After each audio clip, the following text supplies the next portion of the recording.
un peu plus sur la fête des mères aussi, aujourd'hui. Alors, bonne fête des mères. Bonne fête des mères à chacune. Il y a des mamans, il y a des grands-mamans, il y a des mémères aussi. Vous la connaissez. Il y a des mamans spirituelles, des mamans physiques, des mamans adoptives, des mamans qui n'ont jamais eu l'occasion d'avoir un enfant, mais qui sont des mamans quand même dans le cœur, qui prennent soin des autres qui ont des mamans. Dans l'Église, il y a plein de mamans, puis on a, comme Geneviève le disait tantôt, on a un paquet de mamans adoptives. On en a un paquet de mamans adoptives. Hein?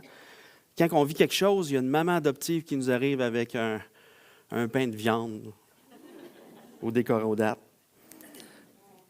Le réconfort d'une maman. Quand j'étais jeune, moi aussi, ma maman était ma maman était une maman à la maison aussi, le noble métier d'une maman à la maison. J'avais cette grâce-là d'arriver sachant que ma mère, elle serait là. J'arrivais de l'école, puis ma mère était là, était toujours là. Et qu'est-ce qui était le fun aussi, c'est que dès que je sortais de l'autobus, parce que nous, on arrivait presque sur l'heure du souper, là, on restait loin dans le bois, donc ça prenait du temps en autobus.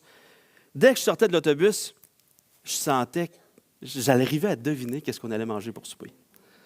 Ça sentait la bonne sauce à spaghetti, ou un bouilli de légumes, un bon pain de viande.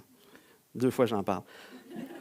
Des bonnes galettes à mélasse, des gâteaux blancs, corodas. Ça sentait toujours bon. Hein? Oui, maman égale réconfort avec la nourriture. Hein? La bonne nourriture. Maman égale aussi consolation, soin lorsqu'on est malade aussi. Douceur, sensibilité. Elle s'inquiète lorsqu'on a quelque chose. Ça, c'est la maman.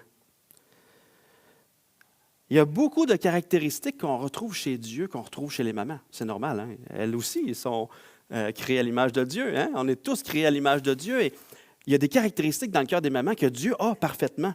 Et il y a certains passages que Daniel a apportés tantôt. Je vais en apporter un autre aussi.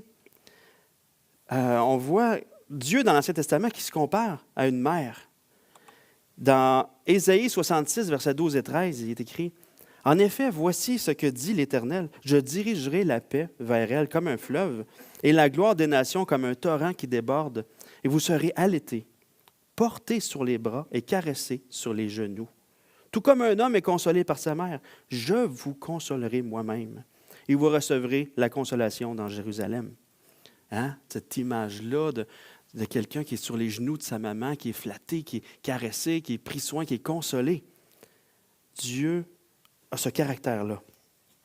Jésus, quand il pleure sur Jérusalem, lorsqu'il se lamente sur Jérusalem, il va se comparer à une maman poule. Il dit « Jérusalem, Jérusalem, toi qui tues les prophètes et qui lapides ceux qui te sont envoyés, combien de fois j'ai voulu rassembler tes enfants comme une poule rassemble sa couvée sous ses ailes, et vous ne l'avez pas voulu. Hein? » Au travers de l'image de la poule, il y a cette protection d'une maman. Il y a beaucoup de mamans ours qui protègent leurs enfants aussi. L'apôtre Paul, on l'a lu tantôt, il se compare lui-même dans 1 Thessaloniciens 2, 7, il se compare à une maman. Nous avons été plein de bienveillance au milieu de vous, de même qu'une mère prend un tendre soin de ses enfants. La tendresse, la consolation, les soins apportés par une maman, c'est le fruit de son amour pour ses enfants. C'est simplement une démonstration d'amour pour ses enfants. Mais des fois, malheureusement, la réaction des enfants face à cet amour-là n'est pas à la hauteur de l'amour de la maman. Des fois, cet amour-là peut être même méprisé, souvent trouvé fatigant, ou même avoir honte un petit peu de cet amour-là. Juste un exemple cliché hein, de la maman qui va porter son fils adolescent à son école secondaire.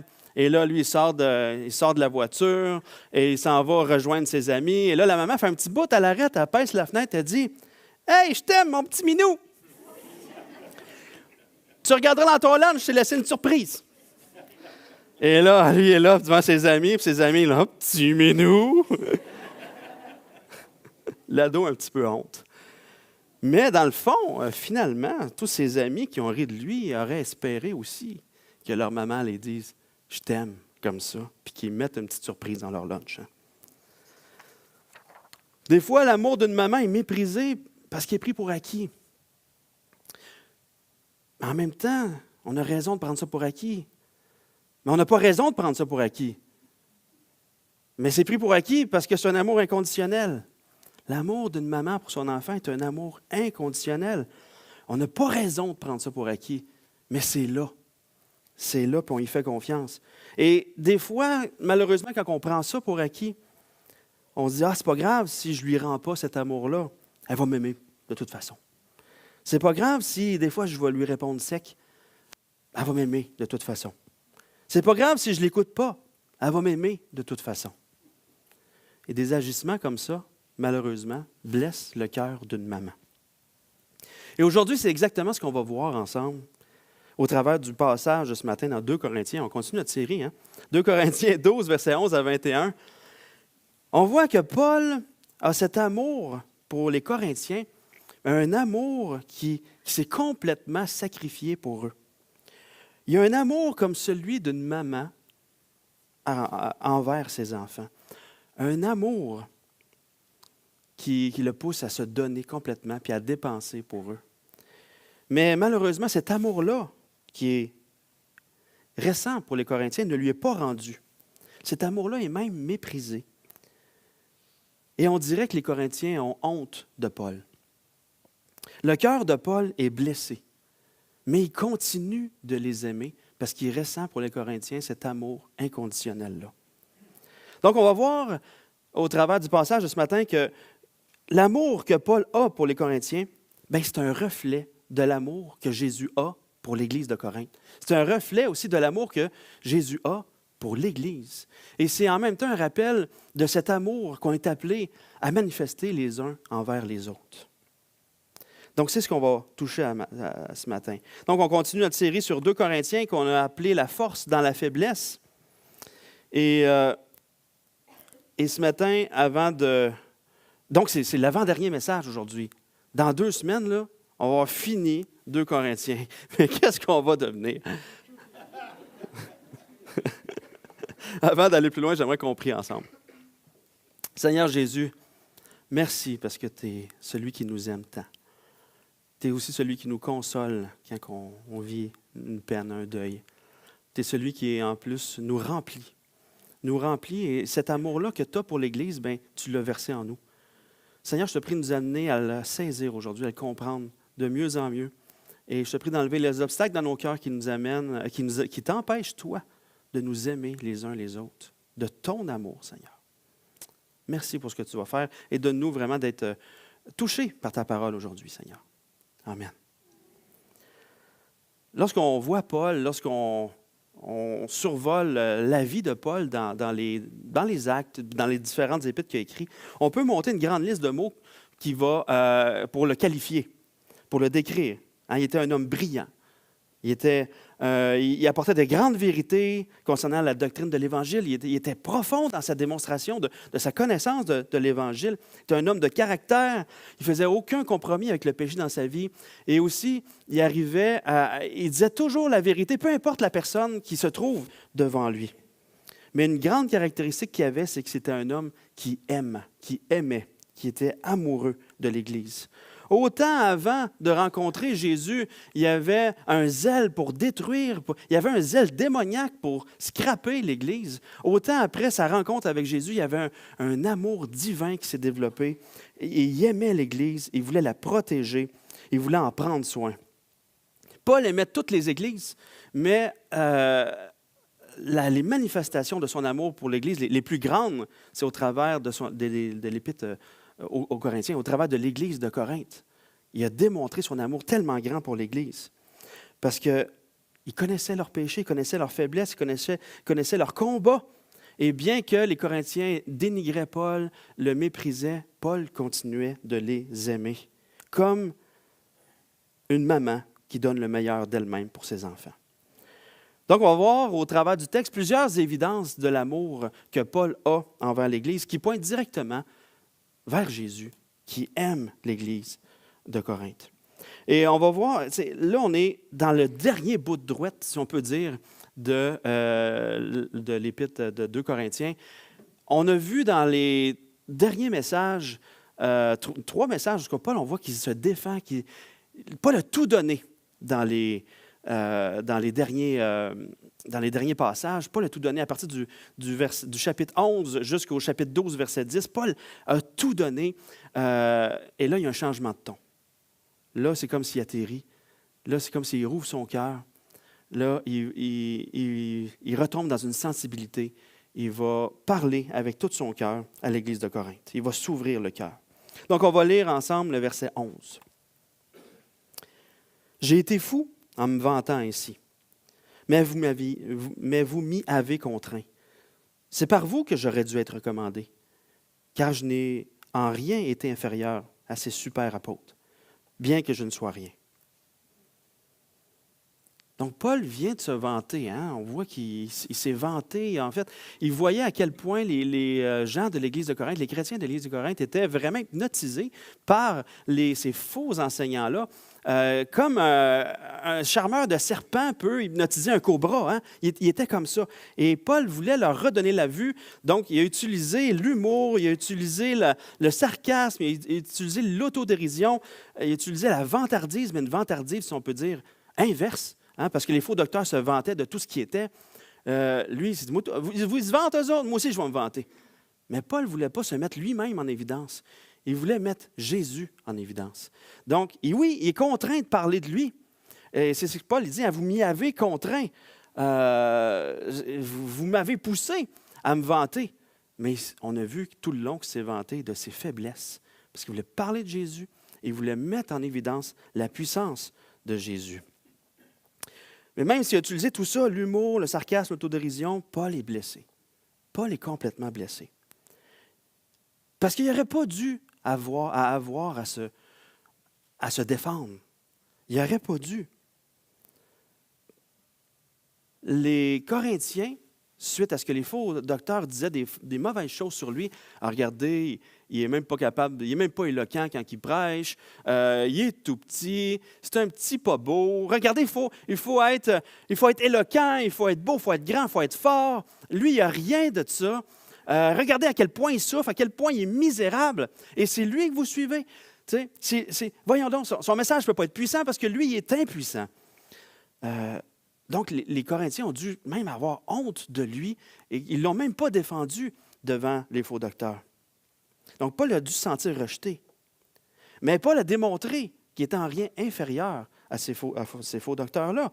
Et vous l'avez vu, je suis en rien inférieur. Et là, Paul va dire pourquoi. Verset 12.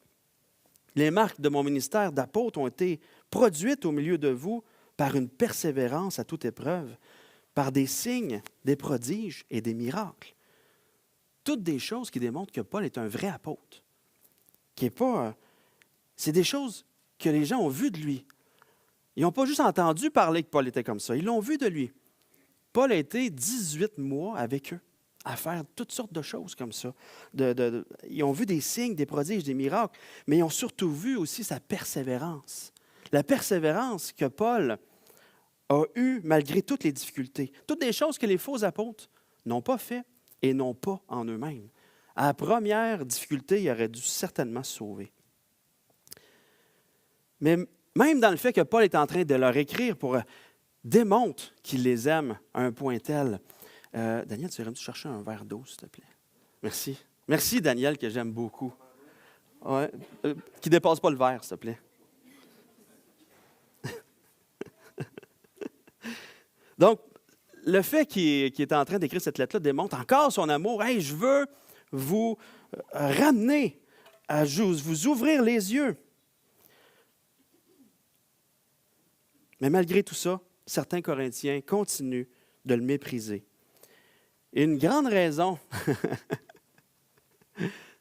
Merci beaucoup. 3,50, s'il vous plaît. 3,50, OK. Je vais donner ça tantôt. Merci. Merci, Daniel. Daniel, tu veux me dépouiller? On va voir, verset 13, que ce n'est pas correct.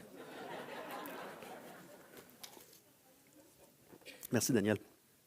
Donc, une des choses qui semble très gros que les faux docteurs pointent constamment sur Paul, c'est justement, hey, il n'a pas été à la charge de personne. Il y a anguille sous roche. Verset 13, en quoi vous avez été témoin? En quoi avez-vous été moins bien traité que les autres églises? Sinon, en ce que je n'ai pas été à votre charge.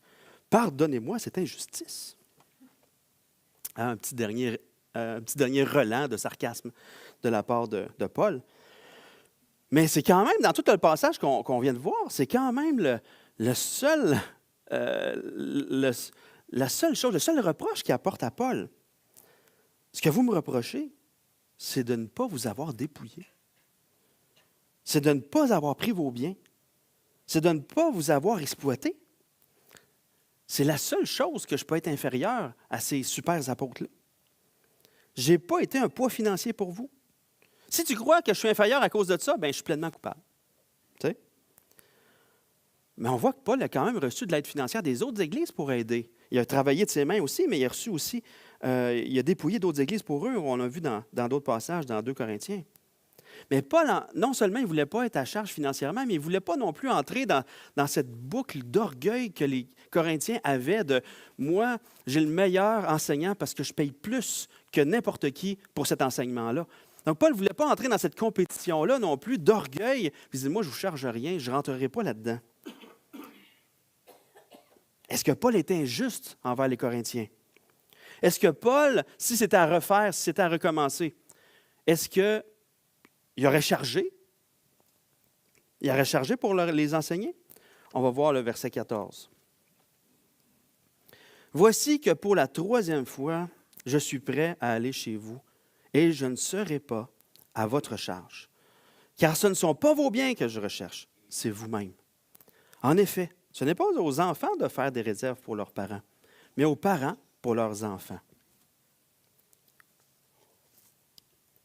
Donc, Paul ne va pas changer d'idée. Paul va aller les voir encore. Il ne va pas les charger. Il ne va pas leur donner une facture. Il ne va pas lui donner 3,50 pour ça. Il dit, je veux pas vos biens. Il dit, c'est vous que je veux. Donc, je veux cette relation-là avec vous. Je veux vous ramener. C'est ça qui compte pour moi. Mon cœur, ce n'est pas de prendre ce que vous avez. Puis c'est une vraie marque d'amour. Il cherche une relation avec eux. Il cherche à les gagner par l'Évangile. Les faux apôtres prennent les Corinthiens comme des objets, comme des vaches à lait qu'ils vont exploiter, qui vont se faire de l'argent sur leur dos. Paul ne les voit pas comme des vaches à lait. Paul, il les voit comme sa famille. Pour Paul, les Corinthiens sont ses enfants spirituels. C'est aux parents que revient la responsabilité de ramasser pour leurs enfants, de pourvoir aux besoins des enfants. Puis c'est le désir normal des parents aussi de le faire. Leur donner et non pas leur prendre. Sinon, c'est une exploitation d'enfants. Sinon, c'est un élevage d'enfants et pas élever des enfants. Hein, vous voyez la différence entre les deux? D'autres, des fois, on disait ça entre frères. On est 3 frères puis une sœur à la maison. Puis quand on travaillait dans le bois avec mon père, on disait, écoute, on est-tu un élevage d'enfants pour travailler dans le bois? Ben non. On apprenait à travailler. Ça nous forgeait le caractère. Donc, on voit le cœur d'une maman qui aime ses enfants. Non seulement, Paul ne leur prend rien, mais en plus, il va donner. Regardons le verset 15. « Quant à moi, je ferai très volontiers des dépenses et je me dépenserai moi-même pour vous. Même si plus je vous aime, moins je suis aimé de vous. » Méchante phrase. Ça, il a dû pleurer en écrivant ça. Je vais me donner volontiers. Je vais dépenser, je vais me dépenser moi-même. Même si je vous aime plus, moi je suis aimé de vous. Ça doit être souffrant pour Paul. Paul, il ne fait pas juste se dépenser monétairement, il ne fait pas juste se dépenser dans son temps, il ne fait pas juste se dépenser physiquement, il se dépense aussi émotionnellement pour les Corinthiens. Il dépense son cœur pour eux. Et non, en plus, il ne reçoit pas d'amour en retour. Mais l'inverse, ils ont encore moins d'amour envers lui. Moins il est aimé. C'est terrible, ça. Imagine, tu vis ça avec un membre de ta famille.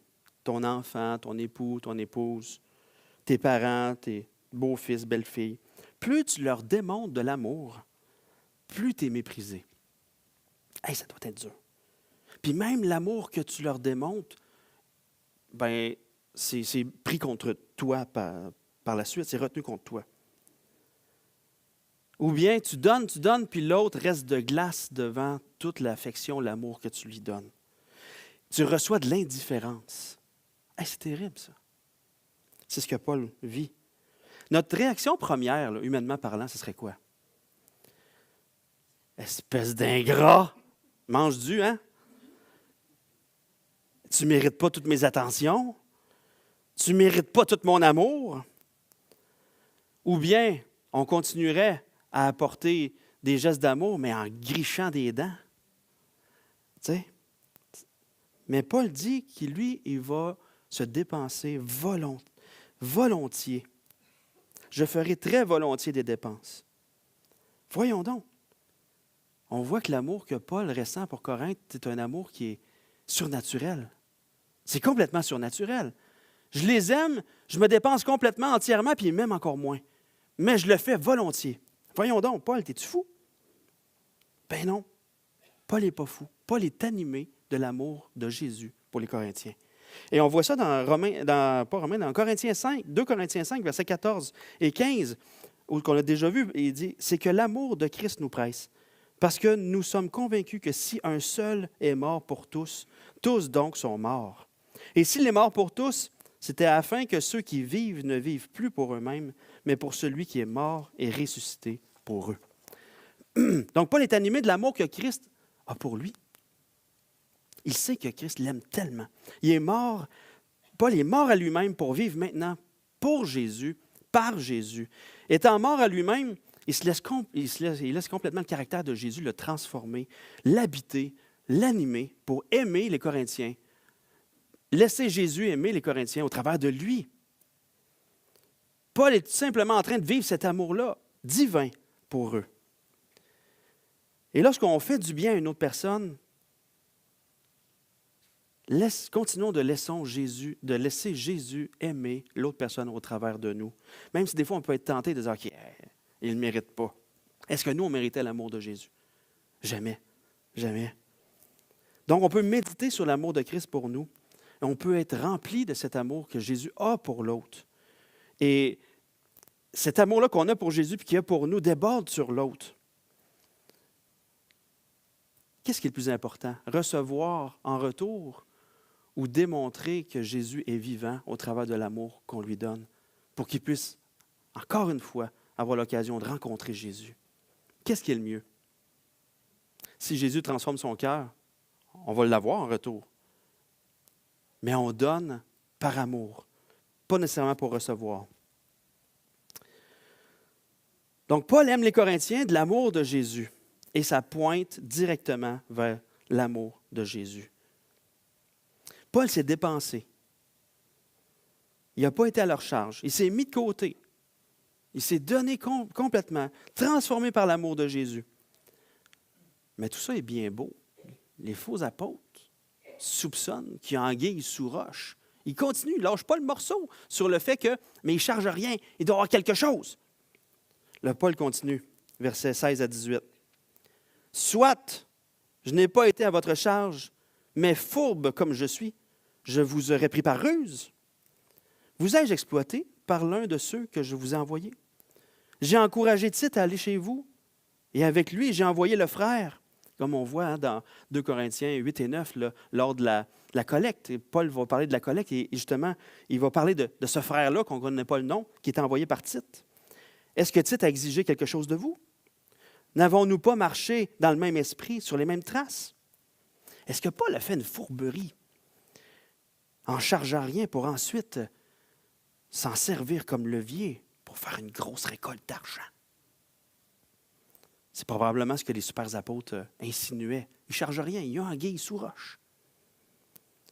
Ah ouais, Tite et l'autre frère sont arrivés pour faire la collecte pour les saints de Jérusalem.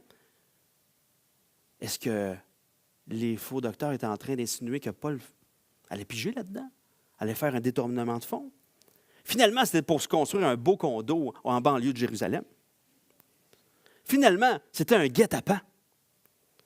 Mais Paul répond, est-ce que Tite a profité de vous? Non.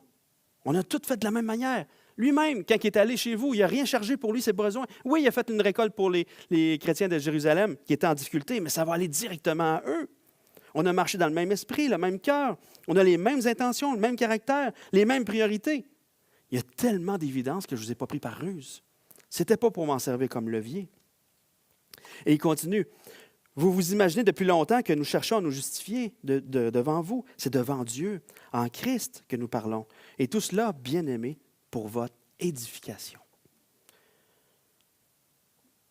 On vous parle comme devant Dieu. On est vraiment honnête. Dieu nous voit. On ne ment pas. Tout ce que je dis, c'est sincère puis motivé, avec des motifs sincères. J'ai fait tout pour votre édification. J'ai voulu vous amener plus loin. J'ai voulu vous faire grandir en Jésus. Notre motif, c'est votre bien, pas vos biens. Le vrai motif, c'est l'amour. Hein, lorsqu'on est parent, on est motivé par l'amour. On veut faire grandir nos enfants. On veut les amener à se développer. Même si des fois, on doit agir avec discipline. Hein? Mais c'est par amour. Si on ne fait pas ça, c'est comme si on était indifférent par rapport à leur bien-être, par rapport à leur avenir, par rapport à leur croissance. L'indifférence, ce n'est pas de l'amour. Donc, Paul n'est vraiment pas indifférent pour les Corinthiens. Paul démontre que Jésus n'est pas indifférent par rapport à eux. Au contraire, il démontre cet amour-là de Jésus pour les Corinthiens. Paul ne va pas les discipliner pour les rendre misérables, pour se venger. Hein. Je vais vous discipliner parce que vous m'avez fait mal. Je vais vous faire souffrir parce que vous m'avez fait souffrir. Non, Paul veut les amener à grandir dans le Seigneur. Paul ne va pas leur donner ce qu'ils veulent, mais il va leur donner ce qu'ils ont besoin, comme une maman donne à ses enfants ce qu'ils ont besoin. C'est ça l'amour. Et Paul va se rendre chez eux pour la 3e fois. Mais Paul a peur de comment il va les trouver. On va voir versets 20 et 21. « J'ai peur, en effet, qu'à mon arrivée, je ne vous trouve pas tel que je le voudrais, et que vous ne me trouviez pas tel que vous le voudriez. J'ai peur de trouver des querelles, de la jalousie, de la colère, des rivalités, des médisances, des calomnies, de l'orgueil, des troubles. J'ai peur qu'à mon arrivée, mon Dieu ne m'humilie de nouveau à votre sujet et que je n'ai à pleurer sur plusieurs de ceux qui ont péché précédemment et qui ne se sont pas détournés de l'impureté, l'immoralité sexuelle et la débauche auxquelles ils se sont livrés. » Au verset 20, Paul a peur de trouver les Corinthiens dans un mauvais état, en train de marcher par la chair, non par l'esprit. Paul les avertit, il dit, si je vous trouve dans un mauvais état, vous allez me trouver dans un état que vous ne voudriez pas. Je vais agir comme vous ne voudriez pas que j'agisse. Je vais agir avec fermeté. Je vais agir avec discipline. C'est comme une maman qui essaie de discipliner son enfant, puis il n'écoute pas, puis après quelques tentatives infructueuses de se faire écouter, elle sort la phrase la plus terrifiante pour un enfant. « Attends que ton père arrive. » Nous autres, ça marchait. Il n'y avait plus de son dans la maison. « Attends que ton père arrive. » OK, je vais trouver mon père comme je ne voudrais pas qu'il soit. Quand il arrive, moi, je voudrais qu'il arrive avec une mythe de baseball puis une balle, puis on va se tirer la balle toute la soirée. Mais ce n'est pas comme ça que je vais le trouver. Mais c'est quand même son rôle aussi. Par amour, il doit exercer ce rôle-là aussi. Le papa va démontrer son amour de cette manière en prenant soin de lui, en l'élevant. C'est drôle, hein? On élève des enfants. Paul parle d'édification. Je suis là pour votre édification. Et Paul est en train d'élever les Corinthiens. C'est un bon papa, une bonne maman qui élève son enfant. Et c'est ça que Paul va faire s'il les trouve en train de marcher selon la chair. Mais au verset 20, Paul va énumérer des péchés qui touchent les relations. Et ces péchés-là peuvent facilement être reliés aux enseignements des faux évangiles que les faux docteurs apportent à Corinthe. Ces péchés-là peuvent vraiment être reliés au légalisme. Ça peut être vraiment, tous ces péchés-là, un point commun, le légalisme. Le légalisme est à propos de moi, de ma performance. Regarde à quel point je suis meilleur que toi.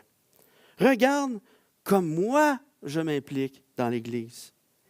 Et si tu ne t'impliques pas comme moi, je m'implique, je vais être en colère contre toi. Le légalisme amène des ambitions orgueilleuses, à travailler pour sa propre cause. Ça amène à se comparer les uns les autres. Ça amène aussi à la jalousie, à parler dans le dos des autres à cause de toutes sortes. Et ça cause toutes sortes de troubles. Donc, le légalisme produit l'autosuffisance et tous les troubles relationnels qui sont écrits là. Des querelles, de la jalousie, de la colère, des rivalités, des médisances, des calomnies, de l'orgueil, des troubles. Le légalisme amène là. Et les autres versets, les autres péchés qui sont nommés au verset 21, c'est l'inverse. C'est le fruit d'un évangile qui ne parle pas de sainteté, qui ne parle pas d'abandonner le péché, qui amène plus au laxisme. Donc, deux faux enseignements qui amènent des péchés.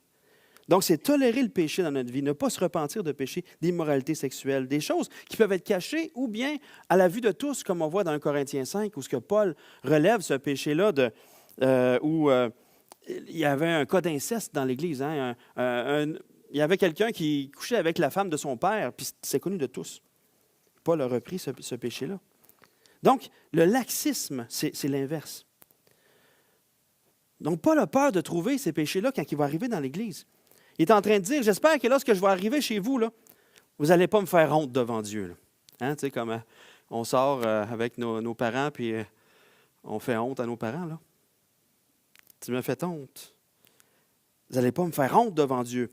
Paul est tellement concerné par la sainteté des Corinthiens que leur péché amène Paul à pleurer sur ces péchés-là, à pleurer devant Dieu.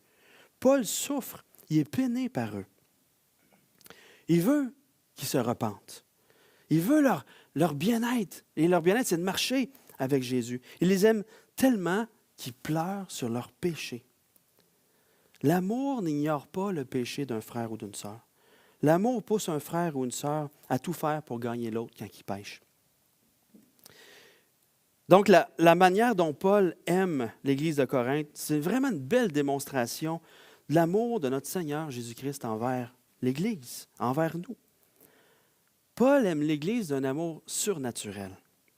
Paul a aimé l'Église d'un amour persévérant. C'est ça qu'on a vu dans le passage. D'un amour qui se donne, d'un amour qui paye le prix, d'un amour qui se sacrifie, d'un amour qui cherche l'édification, d'un amour qui pleure sur le péché de l'autre, qui veut arracher la personne du péché.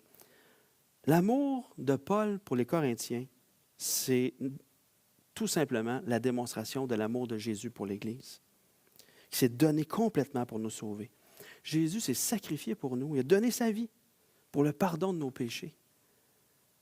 Il est mort sur la croix. Il a payé le prix fort. Hein? Tout ça par amour pour nous, par amour pour le Père qui nous a tellement aimés qu'il a envoyé son Fils. Il a subi la colère de Dieu contre le péché que nous, on méritait. Et quand on saisit par la foi le pardon de Jésus de nos péchés, il y a cette nouvelle vie qui vient entrer en nous, le Saint-Esprit qui vient nous habiter. On est ressuscité, on est une nouvelle créature. Et on peut aimer aussi l'Église comme Jésus. On peut aimer parce que l'amour de Jésus vit en nous. On peut le laisser déborder sur les uns les autres. Donc, on peut aimer. On voit que Paul aime l'Église comme une maman aime son enfant. Jésus aime l'Église comme une maman aime son enfant. On est aussi appelés à aimer aussi, à être une maman les uns les autres aussi. Une manière d'aimer concrètement, c'est, premièrement, si tu sais que ton frère ou ta soeur a quelque chose contre toi, va la voir, va le voir. Si toi, tu as quelque chose contre ton frère ou ta soeur, va le voir. Va la voir pour réconcilier, pour laisser l'amour de Christ nous presser, pour nous amener à aimer comme Jésus nous a aimés. Si tu vois ton frère ou ta soeur pécher, va prendre soin de son cœur en le reprenant avec amour. Si tu marches dans le péché, confesse ton péché à Dieu. Fais le pas de foi vers la repentance, sachant que Jésus t'accompagne, te donne la victoire. Tu peux demander aussi l'aide d'un frère ou d'une sœur pour t'accompagner dans ce processus-là aussi. Laisse le Seigneur te transformer à sa ressemblance pour marcher dans la sainteté. Une autre manière d'aimer concrètement aussi, c'est à cause que l'amour de Christ nous presse, et non pas par nos propres efforts, pas poussé par un légalisme, mais c'est de prendre soin de celui ou de celle qui souffre dans l'Église. Et on est tous en deuil aujourd'hui, à différents niveaux. Comme René Alma le disait tantôt, hein, Serge a construit toutes ses pièces. Il y a beaucoup de gens à qui je parle dans l'Église. Serge Quintal a fait une rampe de patio, a changé une porte patio, a fait un deck de piscine, a fait une salle de bain, a fait... Juste pour le fun, qui dans l'Église a levé la main? Serge Quintal a fait des choses dans leur maison. C'est assez incroyable. C'est assez incroyable. Il y en a d'autres qui sont des amis proches de Serge. On est tous en deuil à différents niveaux. La nouvelle de son décès a été extrêmement un choc pour beaucoup. Un choc. On l'a vu le dimanche. Je l'ai vu la semaine d'avant. Il a aidé à poser. Vous voyez, les tuiles, 1 sur 2 ont été changées. Serge a fait ça avec l'équipe. Et ça riait, ça avait du fun. Ça a été un choc pour plusieurs. Il y a beaucoup qui souffrent. Céline souffre aussi. Et Céline voulait que je vous apporte un petit message de sa part ce matin. Elle dit, oui, elle a du chagrin. Oui, la présence de Serge lui manque. Mais elle voulait que vous sachiez qu'elle va bien. Elle trouve sa force en Jésus qui l'accompagne. Elle trouve aussi sa consolation dans le fait que Serge a toujours dit qu'il voulait décéder de cette manière-là. Pour elle, Dieu a exaucé son souhait. Elle trouve aussi sa consolation dans le fait que Serge est dans la présence de Dieu présentement et qu'il ne voudrait aucunement être ailleurs. Céline est vraiment touchée que le décès de Serge est un grand choc pour chacun de nous, particulièrement pour ses amis proches, qui vivent aussi un grand deuil. Il y a parmi nous des personnes qui ont été proches de Serge. On peut prendre soin de Céline, de continuer. Elle a dit qu'elle se sent vraiment bien entourée. Elle a dit aussi qu'elle ressent les prières de ceux qui prient pour elle. Donc, continuons à prier pour Céline. Mais prenons aussi soin de ses amis les plus proches. Ça, c'est le désir de Céline. Et elle voulait que vous sachiez que beaucoup l'appellent. Le téléphone n'arrête pas. Elle n'a pas la force de répondre à chaque fois. Elle est fatiguée. Donc, laissez-lui un message sur le répondeur. Elle les écoute toutes. Envoyez-lui un message vocal sur Messenger, je ne sais pas quoi, de n'importe quelle manière. Elle va tout écouter ça. Mais peut-être qu'elle ne vous répondra pas. Mais elle est très touchée d'entendre les messages, de lire les lettres. Elle a reçu une lettre, des lettres dans sa boîte à lettres, de soutien, tout ça, ça la touche beaucoup. Mais ce qu'elle aimerait, c'est prenez soin aussi de ses amis les plus proches. Comment prendre soin? Consolons, entourons, comme une maman le ferait pour son enfant. Mais on n'est pas tous pareils. Soyons respectueux. Des fois, il y a des gens qui disent « Oh, ils en ont trop. » Mais on peut leur laisser un petit lousse. Il faut respecter s'ils veulent être seuls aussi. Parce que des fois, on peut être accaparant. Mais on n'est pas tous pareils aussi de la manière qu'on peut consoler les gens. Des fois, il y en a parmi nous qui on est mal à l'aise avec les larmes. Les larmes de ceux qui pleurent. Et devant les larmes, on ne sait pas quoi dire.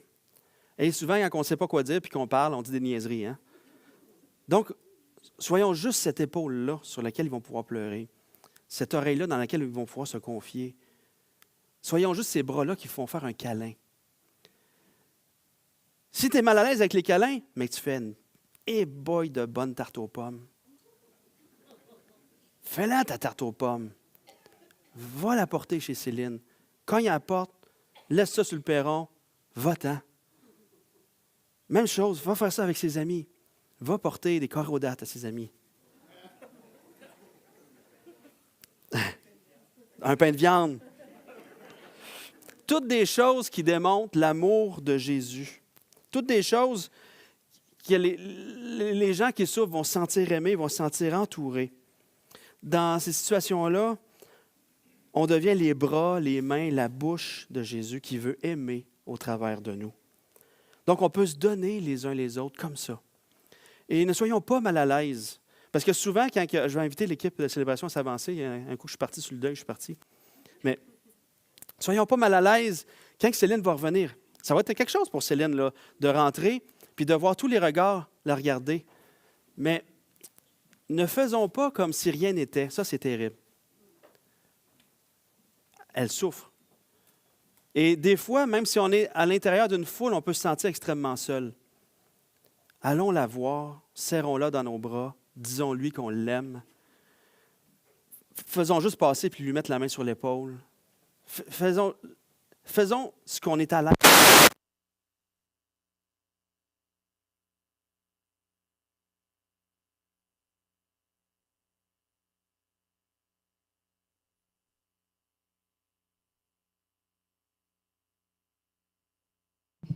Prise 2. Soyons juste ce qu'on est à l'aise de faire pour prendre soin d'elle puis de l'entourer. Comme ça ne va pas se sentir seul en plein milieu d'une foule. Je vais prier. Seigneur, toi, tu nous aimes d'un amour extrêmement grand et tu veux que cet amour-là puisse vraiment déborder sur les uns les autres. Seigneur, donne-nous vraiment de nous aimer réellement, en prenant des nouvelles, en prenant soin, en entourant, en respectant vraiment, en nourrissant. Seigneur, il y a tellement de manières qu'on peut démontrer notre amour. Rends-nous créatifs, Seigneur. Merci pour cet exemple de Paul qui aime l'Église de Corinthe comme une maman. Merci parce que tu nous aimes comme une maman, Seigneur. Amen. Hey, bonne fête des mères.